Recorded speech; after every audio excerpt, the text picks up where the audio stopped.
So good morning, everyone. I'm just going to do a brief intro and then I'm going to hand over to Louise because I am by no means an expert here. Just a quick intro for me. So my name is James and I'm the Digital Marketing Manager at LoveAdmin. For those of you who don't know who LoveAdmin are, we work with over 1,000 organizations in the UK to help them save time, reduce admin and increase income. And a lot of those organizations are dance schools and dance studios. So if you are using a system or not using a system and are interested in seeing what we have to offer and how we can sort of upgrade how you're operating so you can really cut down all that painful admin, then just head over to loveadmin.com and we can help you out with that. So that's enough of a blurb from me. I'm going to hand over to Louise, and just a quick thank you in advance for Louise for taking her time to do this webinar because we really appreciate it. So over to you, Louise. No problem. Thanks so much for having me this morning. I'm just going to spotlight this camera so you can see me. So yeah, good morning everyone. Thank you so much for joining today. I know it's perhaps your summer holidays, so well done if you are on live. Just a quick intro for those of you who don't know me. My name's Louise. I'm the dance business coach. I've had my own school for coming up for 12 years now. Started off with around 50 students, taught everything myself, probably like some of you guys in the early stages. I was like a one-man band, doing it all, doing the cleaning, the admin, the teaching, everything. Then eventually grew the school to the point where I no longer wanted to teach. So I stepped back fully, managed to build a lovely team. We've got 7 other teachers at the moment. I've got a full-time studio manager.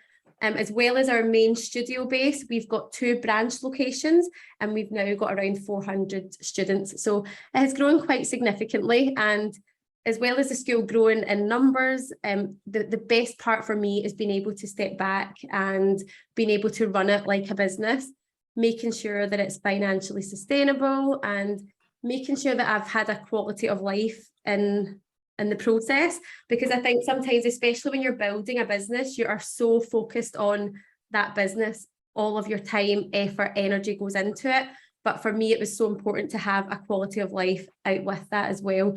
So for the last sort of 5 or 6 years, I've been spending a lot of time and effort and making sure that I've got a good balance between work and life, which is not always easy, but we get there. And especially now with 2 young children in the mix, it's much more difficult. But yeah, I'm just really enjoying sharing that passion with other school owners and helping other people to sort of step back from their schools instead of feeling like they're so stuck in the thick of it. Because I know what it feels like to feel so overwhelmed with tasks and feeling almost quite stuck in your business, which is not a good place to be. So yeah, today's session is just all about hopefully empowering you to being able to step back from your own business if that is the sort of position that you're in, and also just making you realise that you are the CEO of your business. You're not just a little dance teacher with a little dance school down the road. You know, it's so much more than that. And I think it all comes from us. As long as we start to believe that, and as long as we appreciate our abilities and what it is that we are bringing to our communities, I think that then has a ripple effect down to your team, down to your parents and your students. So yeah, that's what today's session is all about. I'm just going to share my screen with you guys. And I will share my little PowerPoint. So yeah, and I think a lot of it, when you've got your own school, a lot of it is around your confidence, isn't it?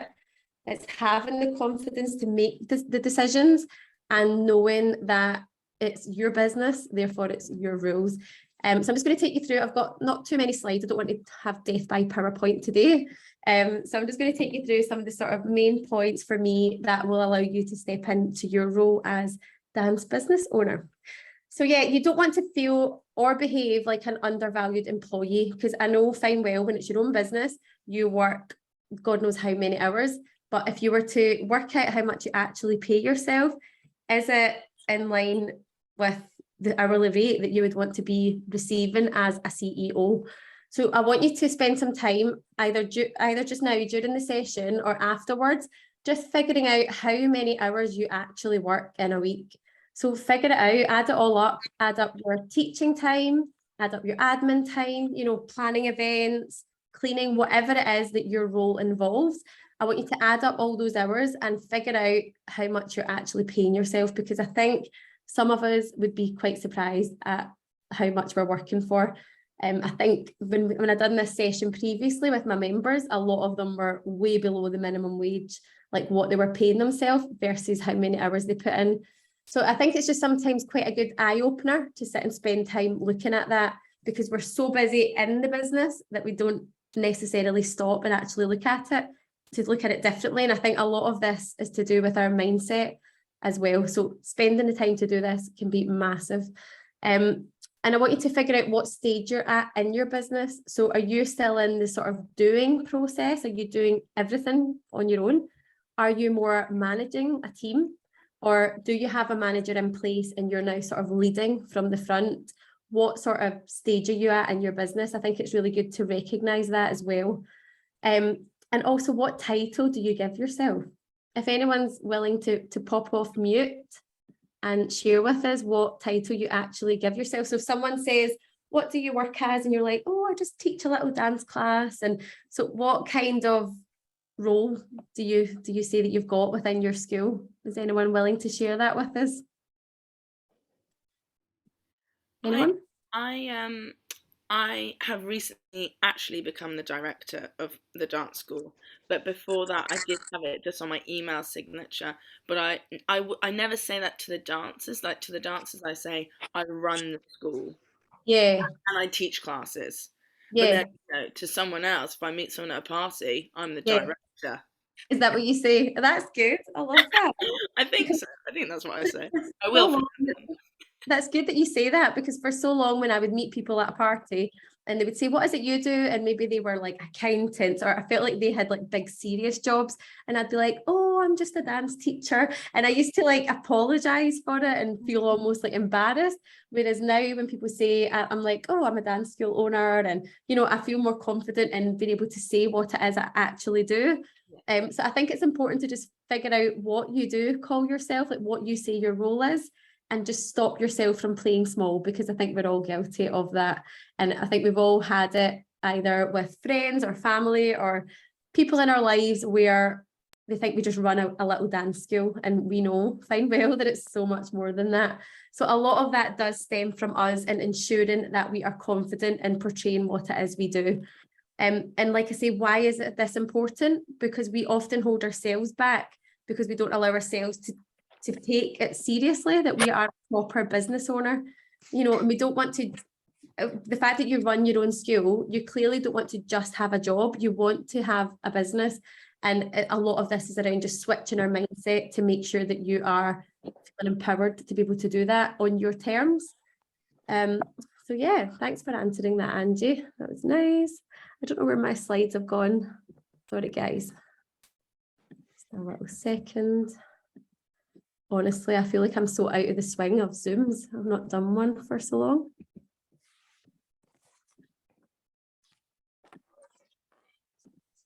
Oh, I've lost it. Oh, here we are. So next one is, as your school grows, you must obviously grow with it. So that means stepping into bigger shoes and doing things that you've never done before. And you have to sometimes ask for help before you feel ready. Because again, back in the day, before I took on my first teacher, I didn't feel like I could afford it at the time. You know, I was like, oh, well, I'm paying myself. And if I then pay someone else this amount of money each month, it won't be worthwhile. So I put it off for so long. And then I eventually, through coaching with a business coach at the time of mine, he sort of encouraged me to take the step before I felt ready. And that transformed my school massively at the time. I don't think I realised at the time how much of an important step it was, but for me, taking someone else into the business, it then allowed me to work on things that I was more passionate about. At that time, I had kind of lost my passion for teaching. And listen, it's different for everyone, but I was getting to the point where I wasn't enjoying the classes anymore. And I think when you're feeling like that, the kids and the parents can recognise it. So it was the right thing for me to bring someone else in. And that was just, that was like really out of my comfort zone at the time, as I'm sure some of you have been in that position, or you will be at some point. And it's just about being able to ask for help before you feel ready. You won't always feel ready in your business to do things, but sometimes you just have to take the risk anyway. And as I've said here, I'm not perfect and I don't claim to be, but I do recognise my own strengths and weaknesses within my business, and I will ask for help when I feel like I need it. And you've just got to keep learning and growing and value your time and expertise. And my biggest advice would be, when you are the CEO, is to start before you are ready. So whatever stage you're at in your business, whether you're at the stage of bringing on more into your team, if you're wanting to add in another location, whatever it is that your goals are for your school, sometimes you do have to take the step before you are fully ready. Because I don't think we'll ever feel ready. You know, we could be waiting for a long, long time and that day will never come. So we are in the business of changing lives, not saving them. The reason I've put this in there is because I've had several conversations in the past where people have had really tricky parents and difficult situations that they've had to deal with, you know, challenging parents. We've all had it before, people questioning why you do what you do and why you're charging what you're charging. And I think it's just important to recognise that we are, changing lives, because we're hopefully bringing positivity and lots of things to our students' lives, but we're not saving lives here. So let's just try and keep it in perspective. And the next time that you feel stressed or worried about a situation in your school, just remember that. And you do have to become an expert problem solver, I think, as a business owner. When you solve one problem, another one will appear. And I always think that the sort of bonus for solving one is a bigger problem. So the more problems you solve, the bigger they become. And I think it's just about recognizing that when you are the CEO, is that will be part of your job. It's not something you can get away with. It's not something that your school will be set up for life and there will never be a problem coming up, because it's just part of running a business. So we have to really let go of worrying about what people think about us, because they will talk anyway. So you might as well just do things your way. And I think we've all been in that position with our schools where we worry about making a certain decision because we really want to please our parents. But the fact is, we will never please all of our parents, no matter which route you go down, no matter, you know, where you hold your show, what day that you put this workshop on. It will never, ever suit everyone, no matter how hard you try. So we do have to just make sure it suits us as well. Because that's something that I think we can forget along the way as the business owner, is that we're so like, we strive so much to please everyone else that we sometimes do it to the detriment of ourselves, which is not a nice place to be. And we have to really stop playing small for fear of what people think, because it is your business and it's not theirs. And that's a tricky thing to sort of get our head around, because as a business owner, you do have that part of the sort of people pleasing in us, I'm sure. And we do want to please our customers and we want to make sure they're happy. But yes, you have to just make sure that your decisions are coming for the right reasons for you. I seem to have lost this slide again. This is not my day. Oh, here we are. Sorry guys, technology is not on my side today. I'm just going to keep this up here. So talking about parent behaviour, we've spoke about this a lot with the other workshops that I've been doing within the academy, and we speak about how a lot of parents will take on the role as the critical parent. So they want you as the business owner to become like the adapted child. You know, children they don't like to get used to change. People don't like change, right? I don't know about you guys, but when we implement change within our business, whether that is going to automated fees or a whole new timetable, whatever it is, people generally don't like change. So we really have to hold their hands through that. And I think what we've experienced, certainly in my school lately, I don't know if you guys are the same, but since COVID, there's just been almost like a different breed of parents coming through the door. And it's like they almost, anything that they can complain about or moan about, then they kind of do. They take that opportunity. And this is just a generalization, but a lot of parents, I feel they have to sort of help their children get used to the change because it's part of life. So some of the parents that maybe come to you with complaints or worries or concerns, a lot of it is, in my opinion, is they're breeding insecurity in their own kids. So it's our job as the business owner to reassure your families that you're doing your best and you're human and you face challenges like every other business, because again, that can knock your confidence a lot as a business owner. You know, when, sorry, I can hear someone's camera off. Can you guys hear me okay? Yeah, James? Yep, yeah, absolutely fine. Thank you. Sorry, I could just hear some rustling in the background there. So yeah, it's just that thing where it can knock your confidence if you have parents coming at you with issues where you've changed things and they're not entirely happy. But for me, my mindset around this is, what other business do you usually gain direct access to the director? You know, there's usually, if you have got staff around you, there's certain things that can go to your staff member before it comes to you. You know, like in any other business, you don't necessarily pick up the phone to the director of the restaurant that you've eaten at with a complaint about your food. You will phone the restaurant and they'll get passed to the manager, and there's like a chain of command. So I think for me, it means that you don't have to take every single thing that happens in your school personally, because it doesn't all have to get to you. Like for me, having a full-time manager in place, it means that she can almost, things that don't need to come to me, I don't need to hear about them. And then it doesn't drain or affect your energy so much. You know, oh, she's moaning about this extra £5 fee, or this person's moaning about this. It means that you're protecting your energy from all of that, because ideally you would have someone else that's dealing with it and it's not coming directly to you. So that's a lot around making sure that you have established your role well within the school, and you know exactly what you're responsible for and exactly what you're not responsible for. But again, it's okay me saying this because I've got a team around me. If you're not at that stage yet, then that's absolutely fine, but it's worth considering for the future. We've got someone else coming in late. James, I'm just going to let them in. Is that okay? Of course, yeah. All the merrier. Yeah. Fab. So the next thing I wanted to talk about is sweating the small stuff.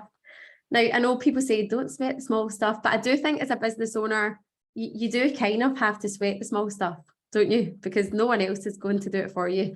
And I have realised a lot since stepping back that I am still very much the driving force behind the business. So even if whatever stage you're at in your business, if you want to step back from teaching, if you want to become fully the dance business owner, then it doesn't mean that we just get complacent. You know, you are still the visionary. You are still very much hands-on within your school.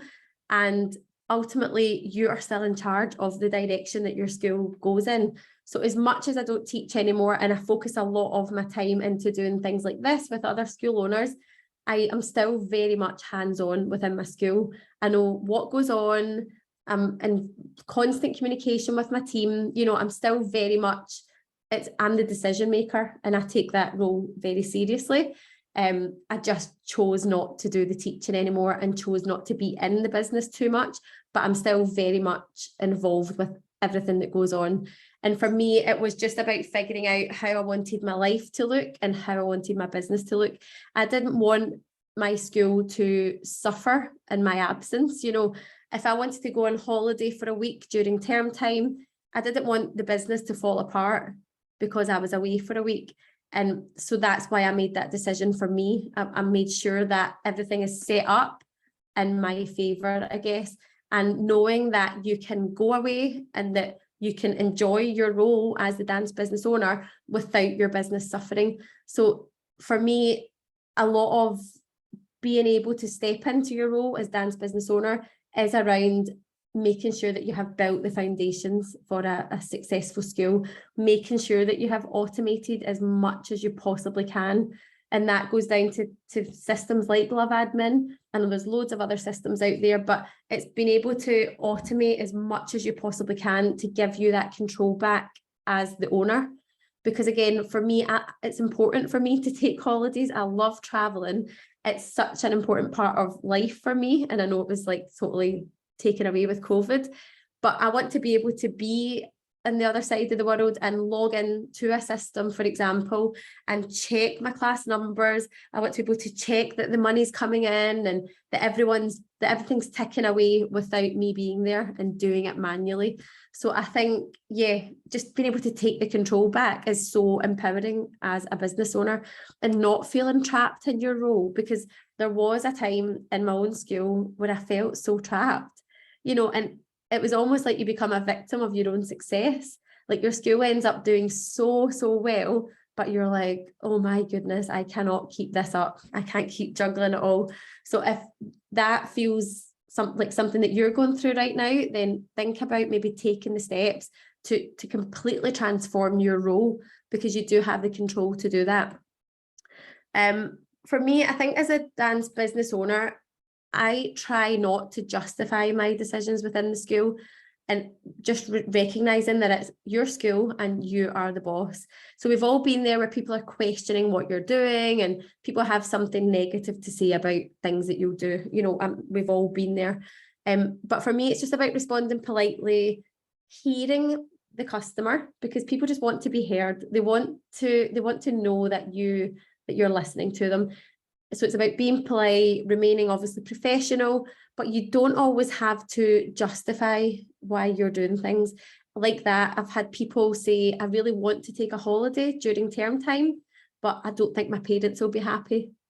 And that's just bizarre, because again, you are the business owner. And if you decide to have your classes covered, if you decide to have someone else in charge in your absence, it's absolutely your choice. And as long as their kids are in safe hands, you know, everyone's PVG checked, you've got people that are first aid trained, you've got the right team, then it's absolutely fine. You don't have to explain yourself. Because again, when I step back, I get asked this quite a lot. People maybe want to step back from teaching everything, but they worry that they will lose students. And I'll be completely honest and say that I did lose a few at the time, but it wasn't a significant amount of students. They perhaps just didn't gel with the new teacher. And at that time, I did feel a bit confused. I thought, oh goodness, maybe I should just step back in. My school is going to fall apart. I need to just go back and teach. But I knew that I didn't want to. So I just had to sort of stick with it, push past that uncomfortable feeling that we all experience. And it got better. And in fact, my classes grew when I stepped back, because it allowed me to sort of build the business and focus on what I could do to get more students into the class, you know. And it's just, it's bizarre, because yeah, I think prior to actually stepping back, I thought, oh, I'm going to make less money if I don't do everything, when in actual fact, it's quite the opposite. Stepping back allows you to focus on marketing, automating, systemizing, scheduling social media. It allows you to grow your team and do all the exciting things that you want to do that you sometimes can't do when you are so in the doing of it. And there's a place for it all. You know, at the start of your school, you have to do it all. It's just the way it is. You want to be able to know how it all works. You want to be able to know how each of the role works so that you can pass it on to someone else. But yeah, I think it's just being able to switch the mindset on being a dance teacher or being the dance business owner. And there's no one size fits all, of course. We all want different things for our lives and for our business, but it's just about getting clear on what it is that you want and making sure that you're getting it. And I think self and personal development is huge. It's a huge factor in growing a business. I just can't stress enough how important it is to make time for yourself and making sure that you are, you know, listening to, whether it's listening to podcasts or whatever it is, being around supportive, like-minded people who will inspire you to push, you know, and do better and be better. And I think you just have to figure out what it is that you want for your business, home and family life and make it happen, because nobody else is going to make it happen for us. As the business owner, we are the driving force and we have to push past those uncomfortable feelings. I don't know if anyone wants to share at the moment where they're at with their business, if anyone's in a sort of transitional period, or are you doing it all on your own, or do you have a team? Is anyone wanting to share that with us? I can see a familiar face. Zoe, I can see you on here. Hi. So does anyone want to share sort of where they're at the moment with their school? Because I know we're all at different stages. So we go on. I could share, okay. Hi. Morning. Morning. I'm at the point where A year ago, I opened my first studio, which Louise, you'll know. So a year down the line, it's been like a huge success after renting out various community halls for like 10 years. I also took a step back, and then we start back next week, and I'm now taking a further step back. So out of like 28 classes, I'm only teaching 2, which is like, Wow. I know, which is like really, really exciting, but a wee bit nerve-wracking as well. And then I've also lost like one of my really, really good teachers. She's moving on. But I've kind of not replaced her, but I do have another couple of girls that are going to be taking over. So, and I was at the point where I was like, oh, I'll just step back in, you know, I'll step back in, that's fine. But then I thought, no, I've set this goal, I want to do it. They just need some training, they'll be absolutely fine. The kids will love the new girls that are starting. So yeah, I thought I'm not going to give in to that. So that's kind of where I am. I'm still stepping back, you know, committed to that. And yeah, getting ready for them to kind of start next week. Exciting. Well done. So I didn't realise it was 28 classes and you're only teaching 2 now.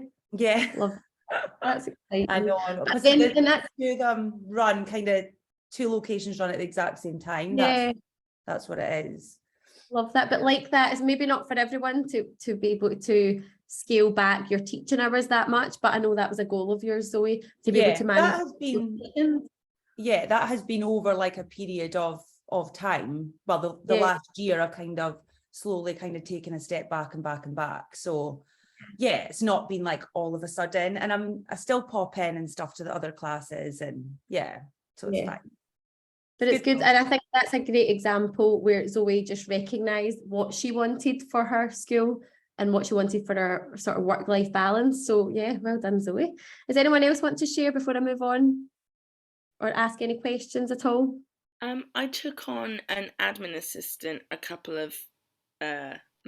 few months ago, and that's been I love teaching still, and I do actually love admin.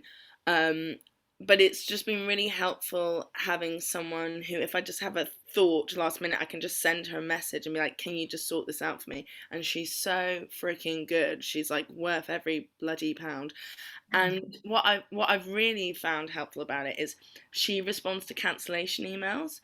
And I realised I used to, because we refund people if they cancel 12 hours in advance. And that's really helped my mood and my energy, because everyone hates cancellations, right? But I don't see it now. And that's had such a positive impact on me, because I just kind of go in oblivious and just go have fun and teach. And Ned has sent the lovely emails responding to people. So, and I think it's nice for the other dancers to be like, oh, if we email this inbox, we either get Neda, that's mine, or Angie. And it's just, it's nice having someone to share that with a bit. Yeah, absolutely. I love that you brought that up, because that is such a huge thing, isn't it? Where I'm the exact same as you. I don't deal with the cancellations, because if I was to see them coming in, because they do, we've all got a natural churn, haven't we, within our classes, it can make you feel rubbish. And if you see that like first thing on a Monday morning, all of a sudden your brain can spiral and you can think, my whole school is going to collapse. Nobody wants to do dance classes anymore. I don't have a business. I'm a failure. Like, it can literally start your day and your week off like that. So when you've sort of protected yourself from it, it allows you to focus on the good and focus on the important things. And it's not as if our business is falling apart. It's just natural. It's just a way of life. So that's a really good point to make. Thanks so much for that. And I think, when you get so used to having someone doing the things for you, like sharing that burden almost, like you say, it becomes quite addictive. And then you think, oh, can I give them more hours? Oh, can I give them? And then that's kind of what happened to me. So the studio manager I've got right now, she started off as a student. Then she sort of just on the side helped me with social media. And then I made her a full-time like employee. She was my very first like full-time employee. And then just at Christmas there, I made her the studio manager, because it got to the stage where she was pretty much doing that anyway without the promotion. So that's what we made her. And I just couldn't go back the way now. Like, but if you'd have told me when I started the school 12 years ago that I would have a full-time manager, I would have told you, oh my goodness, no, I can't afford that. But now I can't afford not to have her. like that, it's just a gradual thing. It starts off gradual and then it grows. So the person that you bring in, their role can grow as your school grows and as you grow. But every single step is uncomfortable. Like I remember taking her on as a full-time employee and thinking, oh my goodness, like this is getting real now, what's happening? And now I just wouldn't have it any other way. So, but yeah, it doesn't mean to say that you go from having no one to having a full-time manager, but something like that, having an admin person and then passing even more responsibility on to them, it does allow you to grow your skill. And you says you love teaching still. So it means you can focus all your energy on that and someone else is dealing with the sort of not so fun stuff in the background. But yeah, thanks so much for sharing that. That was very helpful, insightful. So one of the things for me as the dance business owner, I think it's really important to allocate time off for yourself at the start of the year or at the start of the term. So we can quite easily sit down with our diaries, we can block out all our events in the year for the school, but we just forget about ourselves. And as the business owner, you are just as, if not more important than the school. So it's important for me to sit down either each term or a full year ahead and plan out what you want to do in your personal life. And I know that might sound a bit counterproductive because you think, how can that help my business? But it can massively affect your business because, of course, if you're feeling good, if you're feeling on top of your game, if you're feeling well rested, then that has a ripple effect into your business. So for me, it's about blocking out your calendar and taking that time off, booking the spa days or whatever it is that you need to sort of fill your cup up, so to speak, then you need to do that. And you need to prioritize that along with planning ahead for your school. So like, do you need to take a certain week off? Have you got maybe a big wedding coming up? Like, what have you got that has to be scheduled into your school's calendar? And also looking at how you want your working week to look. Do you want to be working 7 days a week, 12 hours a day? Do you want to only work maybe 3 full days? Do you want to work maybe mornings and then you switch off for the rest of the day? It's just about stopping and figuring out what you want for your life and how much you want to work within your week. And again, a lot of that you might have to sort of juggle with childcare and maybe kids at school, kids at home. You want to just make it work for you and your family life. And because you do come first as the school owner. And don't get too busy creating a living that we forget to create a life. And I was speaking about that at the beginning because it's so easy to get caught up in the growth of your school, especially in those early days, that you don't have a life outside of it. And again, there's no right or wrong. There absolutely isn't. If that's what you want, then by all means go for it. But I do think it's important that we do things for ourselves out with the school as the owner. Because yeah, it all comes from you. If you're feeling rubbish, it just trickles down to your team, you know, whereas if you're actually looking after yourself, then everything just improves massively. So introducing yourself on socials.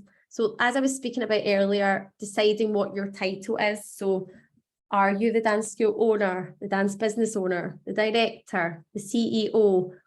Do you call yourself the principal? Whatever it is you call yourself, we want to get comfortable at speaking about it openly. So one of my little tasks, again, after this workshop at some point, would be to do an introduction of yourself on your social media. So maybe you've done that recently, maybe you haven't done it for a while, but I think it's important on your school social media pages to introduce yourself at however you want to be known. You know, are you the director? Maybe you're the director and head teacher, whatever it is that you want to be known as. Introduce yourself as that on your socials, perhaps to your mailing list, which hopefully you've all got. You no longer just need to be the teacher that runs that little dance school down the road. You are more than that. So it's about owning that role and stepping into it and just becoming comfortable with sharing it. So share it on your socials, introduce yourself, let people know a bit about you, because we know what it's like. People are nosy. Like your parents, your customers, they would love to hear a bit about you, I'm sure. They would love to maybe know what you do in your spare time. Like it's just nice. People are nosy. So I think it's important to sort of put that out there on your socials. The next thing I want to talk about is habit stacking our to-do lists. So a lot of the time we just add to our list. It's like, oh, I need to put this on. I need to do this. I need to do this. And the list just becomes like so long, so overwhelming that we just end up doing none of it. Sometimes you just look at it and you're like, don't know where to start, not doing any of it. So sometimes we must actually take things off our list, you know, because there's things on there that are probably not priorities. They don't actually need to be done. Or if they do, maybe you don't need to be the one doing them. So sometimes it's about taking things off our list, and what habits can you stack together to help you become more time efficient. Like I was saying earlier about, I think it's so important to listen to podcasts and sort of feed your mind with really good, positive, mindful things that's going to set you up for your day and your week. So for me, it's not about, oh goodness, now I need to set aside an hour to listen to a podcast. I don't have an hour. It's then about stacking that with other habits. So for example, maybe you have a 30-minute commute to your school and then 30 minutes home. You can use that time to listen to a podcast. You don't have to find a full separate hour somewhere. You can stack it together with something you already do. And I'm massively, like, I'm obsessed with gratitude and practicing that every day. Like literally takes 2 minutes out your day to think about 3 things that you're grateful for. And again, but you don't have to do it. You could maybe just think about it whilst brushing your teeth. So it's like that. It's not about just making yourself really busy for the sake of being busy and adding more stuff to your list when you're already exhausted and busy. It's about figuring out, okay, I really want to practice gratitude every day. So how can I do that without finding extra time in my day? Well, you're going to be brushing your teeth anyway, so you could stack those two together. And for me, as soon as I go in the car, it just links up to a podcast. Like even my kids are in the back, they don't get to listen to like kids music, they've just got to listen to the podcast with me. So it's just about figuring out how you can maximize your time and be as efficient as possible, instead of just cramming your days with loads and loads of stuff that you can't get through. So delegating will allow you to have more time and ultimately more success. So we spoke about this already, defining your role and that of your team and making sure that everyone's roles are crystal clear to avoid any confusion or any conflict. So as I was saying, we've taken on the full-time manager now. She's got her job role very clear, what she's responsible for. I also shared my job role with her, and then we have shared responsibilities. So that works really, really well for us, and that allows me to sort of do what I'm best at. But it's important to spend the time getting clear on that, because again, when we start our schools, we start it for the love of dance, the love of theatre, the love of teaching kids. We don't necessarily have training in how to bring people into our team and how to manage that effectively. So for me, I had to sort of go back and relearn everything. When I started as a dance teacher, I didn't have a job role. I just knew what to do. And the same when I used to bring in self-employed teachers, it was like, they know what to do. They don't need me to write up a job role. But as your school starts to grow, it's so important that you do these sort of things. Like I say, avoids any conflict, and it shows you who's responsible for what if everyone has their clear job roles. And it's just about delegating the right task to the right people. And it's something that we must learn to do effectively. It can give you so much more freedom to live your life and enjoy your business, setting clear expectations and avoiding micromanaging. So again, a lot of the dance business owners that I speak to are all self-confessed control freaks. And I was one of those as well. And sometimes, to an extent, I still am. You know, we've got our standards, we've got our expectations, and we are sort of control freaks by nature, I think. It's just, yeah, don't know, it's just part of the job. But being able to delegate to the right people is so beneficial in allowing you to grow your school. And for me, when I started bringing on more people into the team, I used to really want to like stop them in the middle of a task and say, oh, you're not doing that right, or oh, can you do it this way? And I've learned through time to stop doing that. I will give someone a task, let them follow through, and then give maybe feedback, and we'll sit down and chat about maybe what could have went better, and you know, that kind of thing. And I now allow my team to make mistakes. same as me, we don't get it right every time. I want to have a sort of culture within my school where people aren't afraid to try something new, because if they make a mistake, I'm going to like be breathing down their neck. It's not like that. It's much more of a positive thing. And I think since I stopped micromanaging, the school has definitely flourished more, because I'm focusing on what I'm best at and I'm letting other people do what they're best at. Grow your business without having to do everything yourself. Do what you do best and get help with the rest. So again, it's just about recognizing that what you are best at. And for me, you can either spend a lot of time working on your weaknesses, or you can just play to your strengths. Like accountants, for example, is not my strong point. Like, I'm okay with numbers, but I'm not an accountant and I don't want to be. So I've got an accountant to do that job. You know, I could either spend lots and lots of time trying to get better at it, or I could just recognize, no, it's not for me. I'll get someone else to do it. So we want to get from the doing everything to then sort of managing. And it's about seeing if you've got a fear of outsourcing, because I know it can feel frustrating having to show people what to do and how to do it and then pay them, so that you then think to yourself, well, that's a waste of time. I'll just do it myself. Like we've all been there where you go, oh, by the time I show her how to plan a show, I'll be as well just doing it.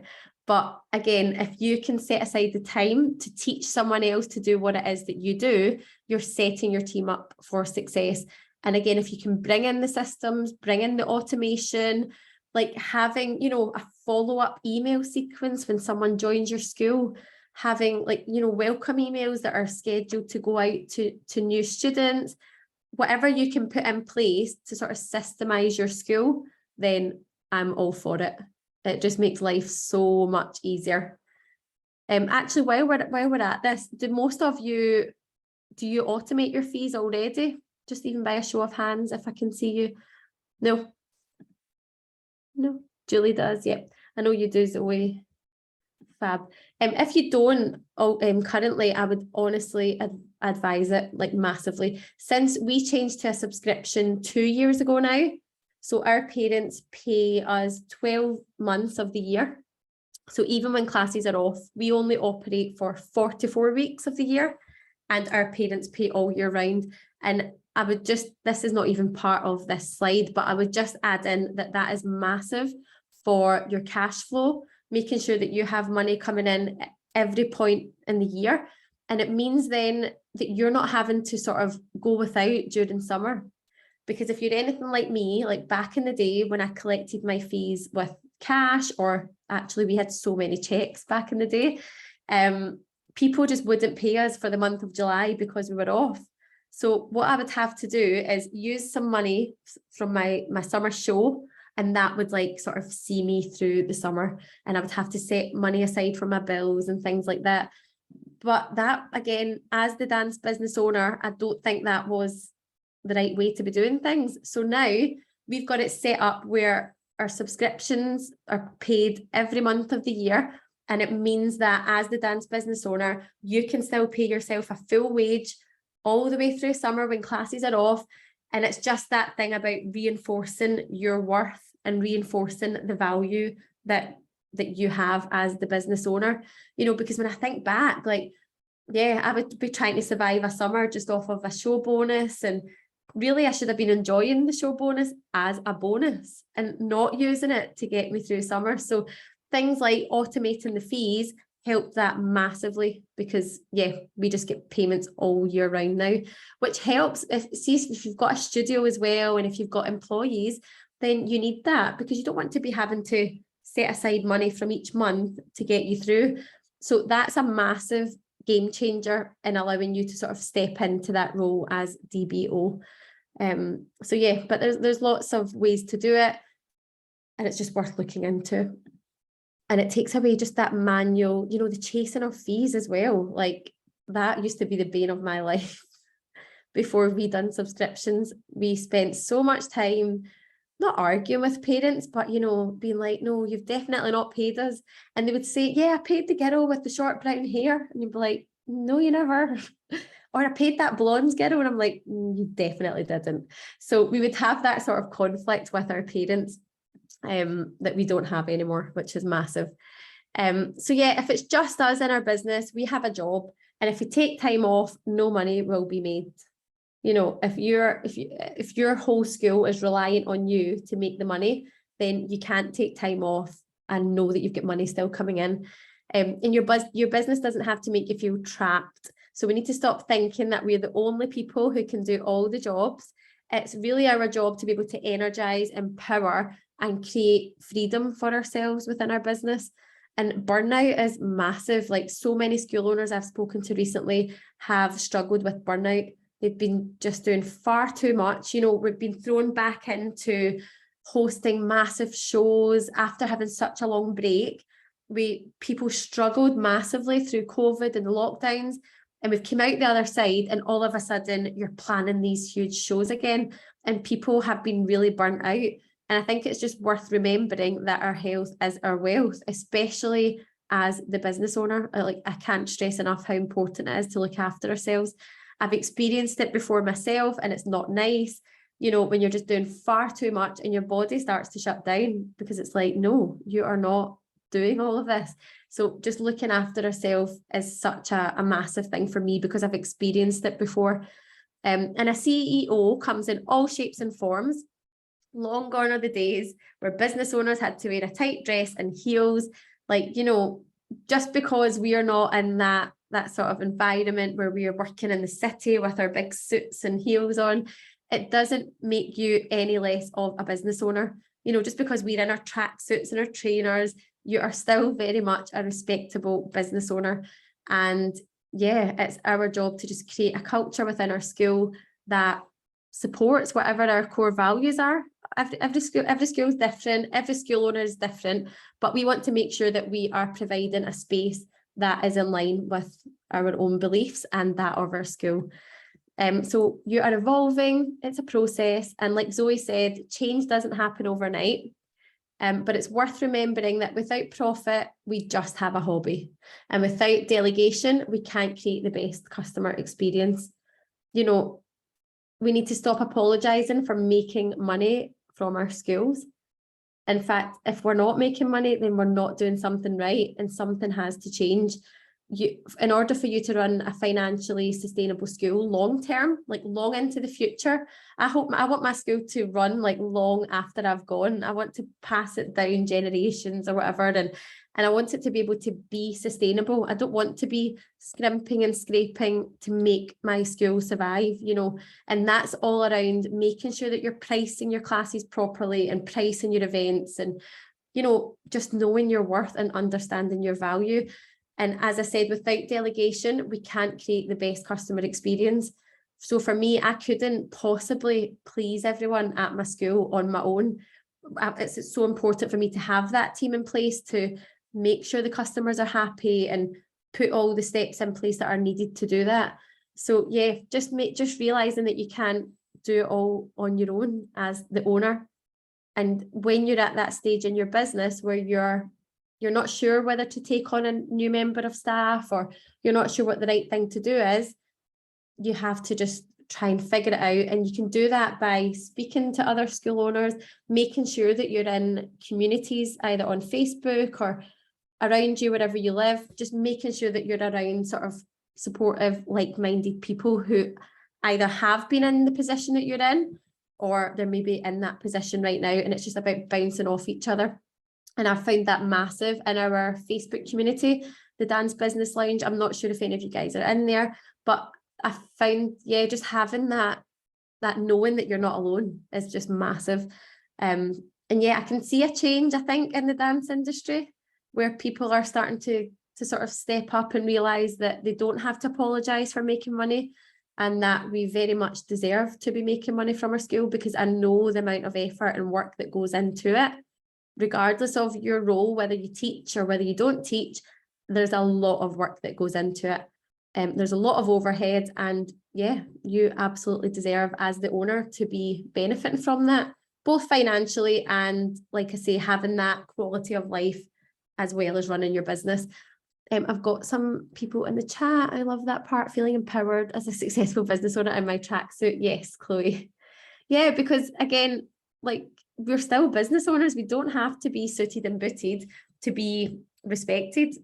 And I just love that. I love that we can show up to meetings in our tracksuit or our leggings and our hoodies, and yeah, we can still make money just the same as any other business owner in a suit.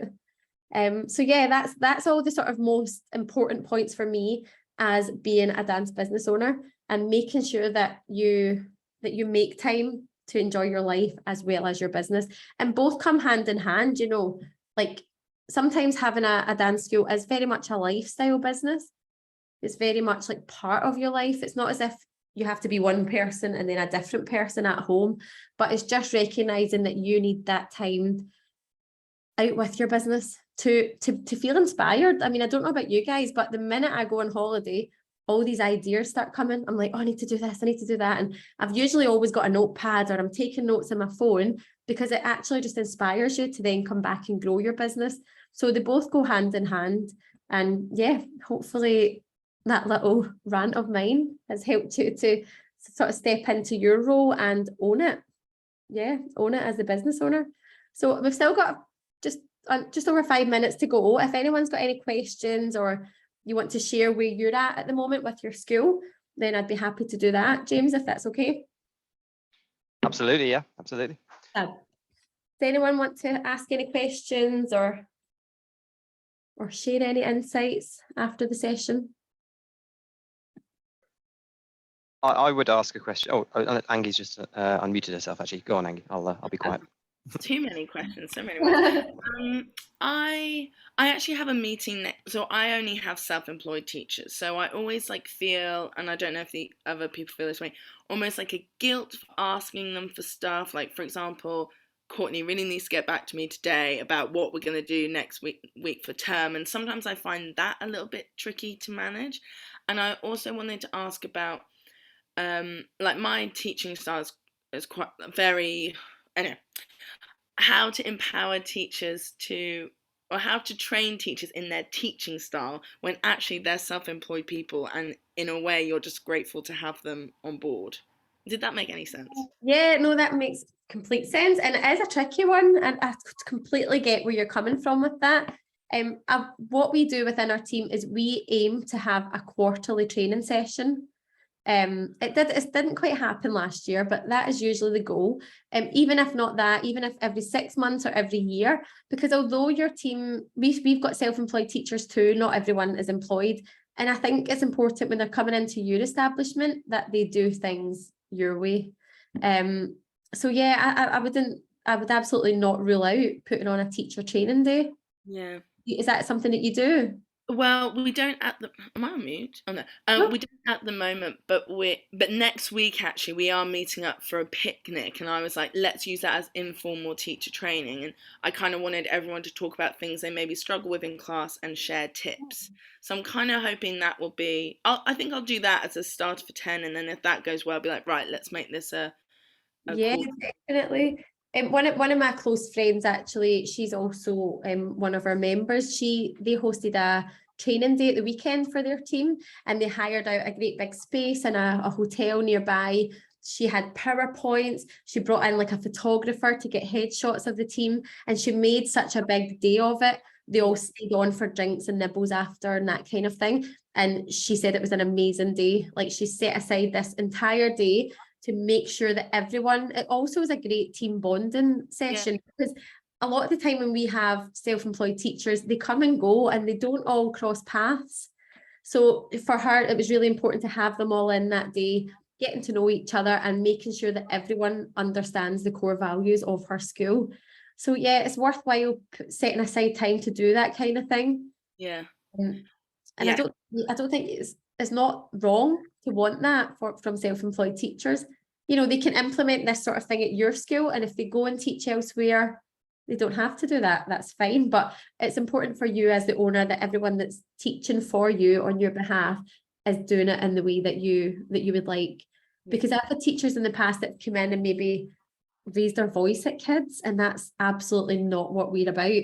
So if you're not sort of dealing with that from the get-go and having the training sessions, then people have got different teaching styles.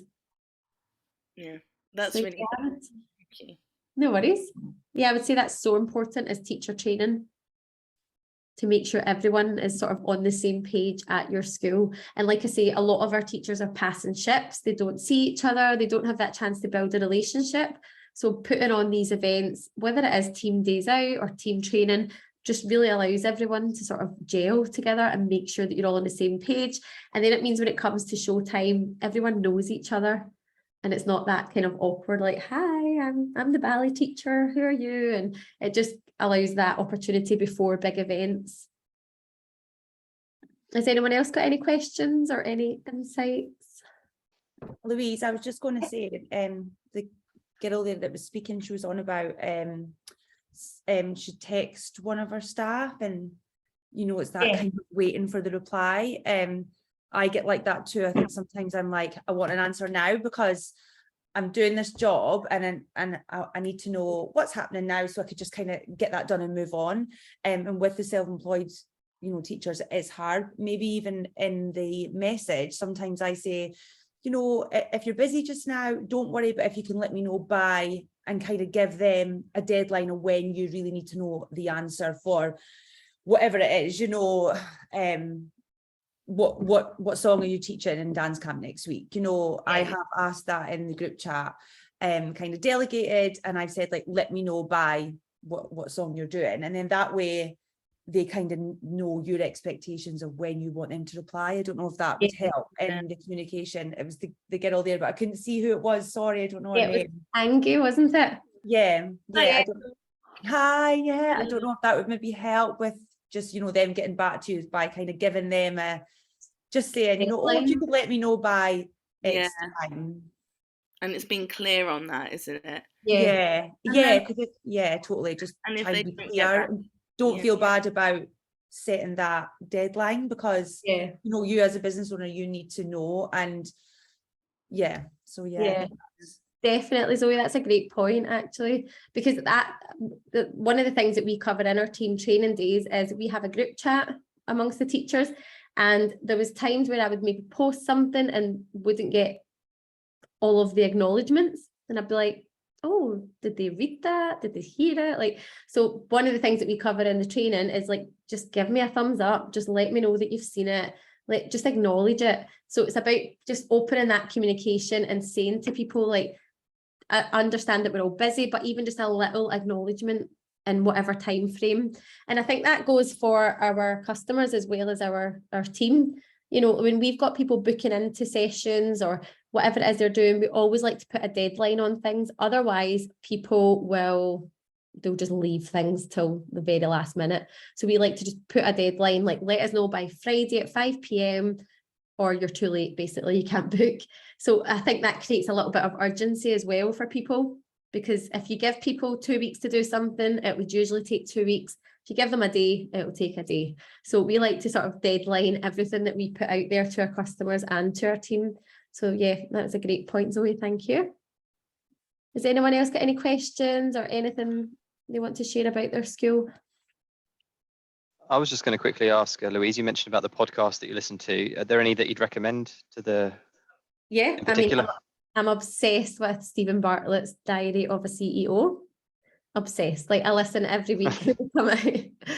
I think I've listened to every single one of his. I just think it's nice to listen to all industries in business. We can learn from every industry. It's not just our own. And I just love hearing about people's challenges that they've faced and all the things that people have to overcome to become successful, because it's not a case of just waking up one day and you've got this amazing business. It takes a lot. And I just love the fact that the guests that Stephen usually gets on are they're mixed. They're from all walks of life. And I just love hearing from people. Yeah. So that's one of them. And there's another one called the High Performance Podcast, which I love. I think that's Damien and Matt, maybe their names are. Again, a lot of sports people, just a lot of people that we can learn from. Nice. Thank you. Thanks for sharing that, Louise. No worries. Same as well as podcasts, you know, I read lots of books and listen to, I mostly listen now with the kids being so young on Audible. But again, just feeding your mind with like, whether it's business knowledge or just mindset things. And I think that helps massively as a business owner. Thanks, Louise. And then if people want to learn more about you, Louise, are they best going into your website, thedancebusinessacademy.com, or would you say head over to your Facebook page? Or probably into the group, the Dance Business Lounge, or else Right. I've got Dance Business Coach is Instagram and Facebook. Because the academy's closed at the moment, that will be opening in October. So the website's it just takes you to a waiting list right now. But yeah, just coming into the community or following on Facebook or Instagram. I just like to share little insights into life with 2 young kids and businesses. So yeah, and just in the hope that it makes other people feel normal and they feel less alone. Definitely normal. Normal. If that's even a thing. But you know, you can feel like a lot of the struggles that you're facing, you're on your own. And I think it's sometimes nice to just hear other people's challenges and struggles as well. Absolutely. Yeah. So yeah, if anyone else get any questions, or will we wrap up there, James? There's one in the chat, I think. Yeah. From Sarah Marie. Socials. Yeah. So Dance Business Coach on Instagram and Facebook. And then we've got a community, the Dance Business Lounge. And just lots of other like-minded people, just like ourselves in there, asking questions, sharing like different knowledge and experience and stuff that we can all learn from. Like I learn every day, even in the membership that we've got, I learn so much from watching other people's conversations. And I just find that so beneficial. Just if someone's got a question about how they dealt with a customer, and then just seeing other people's insights, I just find that so useful. So yeah, we get some of that in the community as well. Is there another question in the chat? Thank you. Yeah, so just follow me on there and just, share any of your experiences with me, and hope you've enjoyed today's session. Yeah, thank you so much, Louise. I found that even as a non-dance studio or school owner, I wrote lots of notes, so I thought it was great. Particularly like the parts about filling up your cup. So I thought it was really insightful. So yeah, thank you so much, Louise, and thank you to Angie and Zoe as well for sharing and contributing as well. I thought it was fantastic. Thanks everyone for giving up your time this morning to join. I know it's the holidays, so really, really appreciate it. Thank you. Thank you so much. That was brilliant. Thanks everyone. Have a great rest of the day, guys. Bye. Bye. Bye. Stop share.